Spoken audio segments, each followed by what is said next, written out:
Okay, so I'm just gonna kind of go more deep in on imagery in this one. Um, these videos are a little all over the place. I'm sorry. I should have figured out what's going into everything first. But I just want to show you that you can still play a lot with how the images are displayed. So let's say, I wanted to do something kooky crazy and I'm using my pen tool, um, or even let's go crazier, my pencil tool. And I'm going to go ahead and just draw a star. And this is freehand, so it's not going to be very detailed. Okay, my star, or whatever this is. It's looking fun. Now, I could copy any of these. I don't know which would work. I don't know. Some of these images are like almost too precious. It's like the artist's work that you wouldn't distort in this way. So you have to be mindful of that when you're actually working with real people's work. When it's like images from kind of an article where it's like, okay, let me actually pick something that was from some of the music, the options of articles. I can pick this enchanted forest because it's lovely. And then I can just fit that in here and I can remove the stroke. So now I have this kind of really fun, weird little design element. I can do a lot of things. I can, I don't know, draw another one and, draw a little bubble here. Woo, and bring something just into that if I wanted to. You can really do anything with the imagery here. And then another thing you can do that I want to show is like if you wanted to bring everything in a grid really quickly, you can click this rectangle frame tool.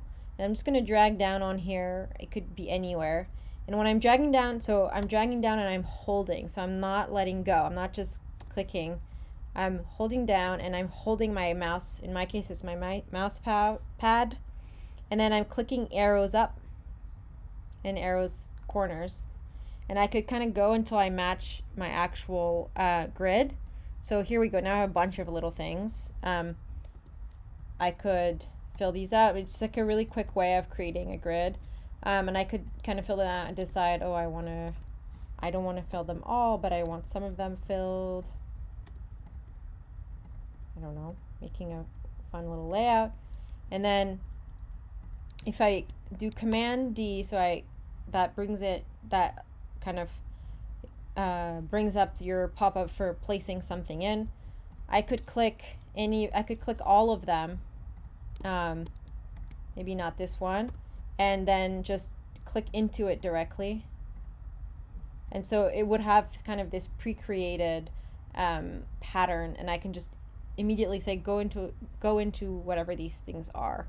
So that's a useful format. I can do that with anything, also with circles. If I were to make circles, I'm just making a large circle, clicking arrows up. So I'm holding, clicking arrows up. Now I have these 3 circles. And I could say Command D, bring in all my enchanted forest. And then when I click over the line, it's filling in. All right, it's kind of fun.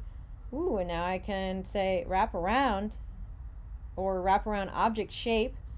And now I can have my type go around this thing. Okay, this is too crazy for this design probably, but it has, such things exist. This can definitely be a choice that you make. So just kind of remember that you can easily duplicate, make them kind of divide themselves into bubbles just by holding. You just create a shape, hold down on your mouse pad or your mouse, and then arrows up and arrows to the right side. You're adding more or less. And then you can easily fill them in just by, Command D, pick your whatever images, pick them, and then clicking in. Click, click, click, click, click, click. And then if I wanted to actually fill it all with the same image, I'm going to go double click inside. So you can see that inside it's actually going all the way around here. This image is huge, it's high quality. Now I copy that. I'm just Command C, copy that. And I think because they're not empty, it's not going to be so happy. And then I'm going to paste into,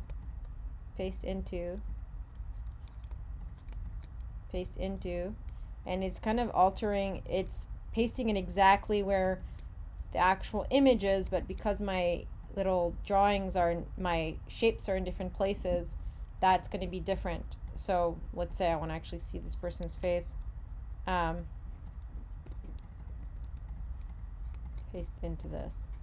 Okay, well, I didn't crop this properly, but you could, make a cool layout, and the whole image could be a bunch of shapes that goes all the way around, all the way on the page. So you can be really expressive and decide, in my article, I have a page that's only images. That's okay. So I could do that. I could make, a huge grid, bring my image in that I know I want, and I know it's a large image. This, I'm just bringing it here. I know it's huge, pasting it kind of where I know I want it, copying, or just cutting, and then pasting inside, pasting inside. So anyway, now you're kind of filling up the whole grid with the image. And I should probably have removed, if we removed everything below, this would be a bit more interesting. But I could remove everything and just have the intro and this cool layout with imagery. So, play around with, think about that. Think about when to make a grid, when to break it, and maybe you could, change, some are larger than others, whatever. Another thing just to remember within what you can do, you can also still alter the borders, right? So you have this here, whoops. You can still alter the corners and make them rounded or fancy or whatever you want. So that's still an option in your images. Like images you can still apply these other things.